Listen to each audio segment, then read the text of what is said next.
приготвим един лесен и вкусен тукманик без месене. Започвам веднага как ще го приготвим.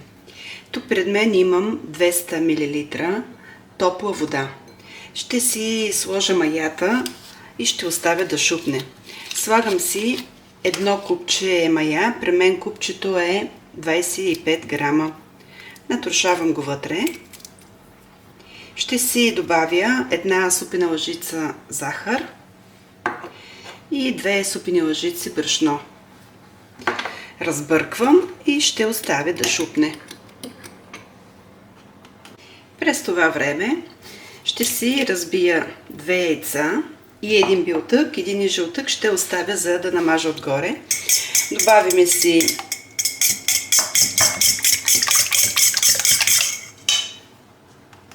си една супена лъжица сол. След това имаме 60 мл олио. Разбърквам. Към киселото млеко, което е 200 грама, ще си сложа една кафяна лъжичка сода бикарбонат. Разбърквам леко и добавям към сместа. Разбърквам отново.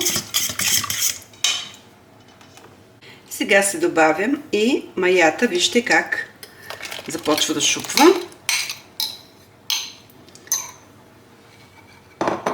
И разбиваме отново. Много бързо и лесно се приготвя. Може да се нарече и питка със сирене, ако искате. Сега ще започна да си добавям брашното. Като разбърквам.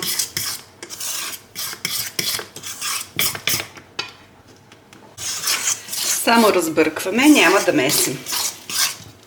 Добавям и останалото. Или брашното, което сложих.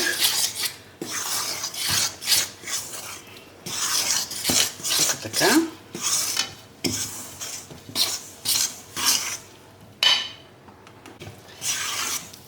Брашното, което сложих, както казах, е 600 грама.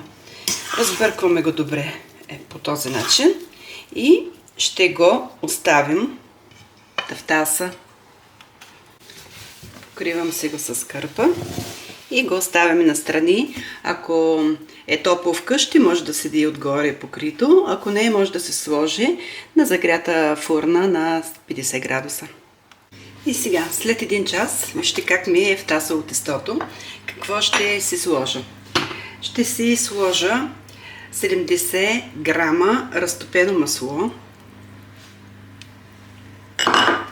и ще разбъркам. Ще си добавя и 200 грама сирене.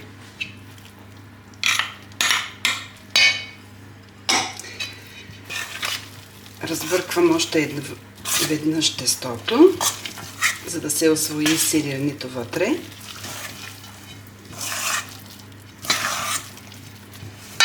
Така.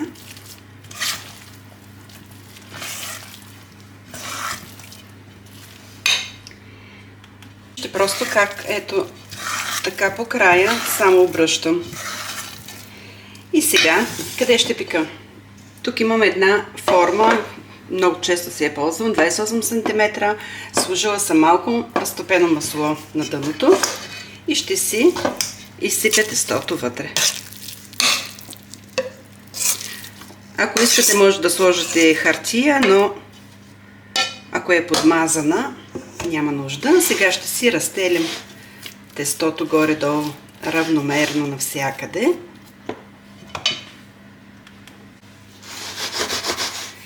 И сега отгоре ще си намажа с жълтъка, който оставих.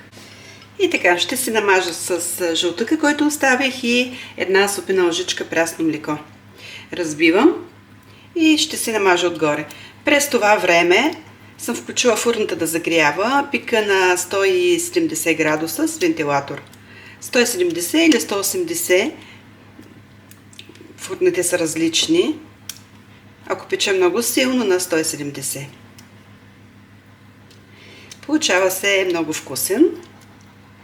Тукманик с сирене, без месене. По желание може да сложите сусам отгоре. И това е, вижте какъв пухкав велко се получи.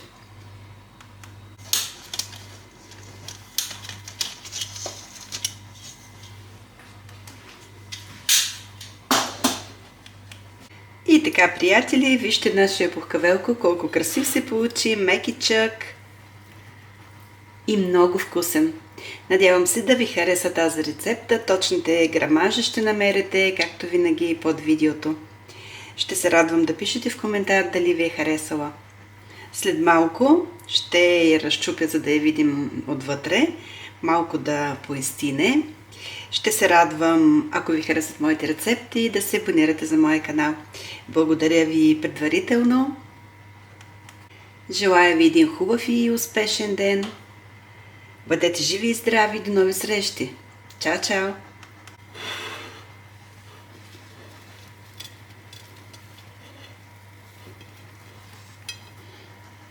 Погледнете.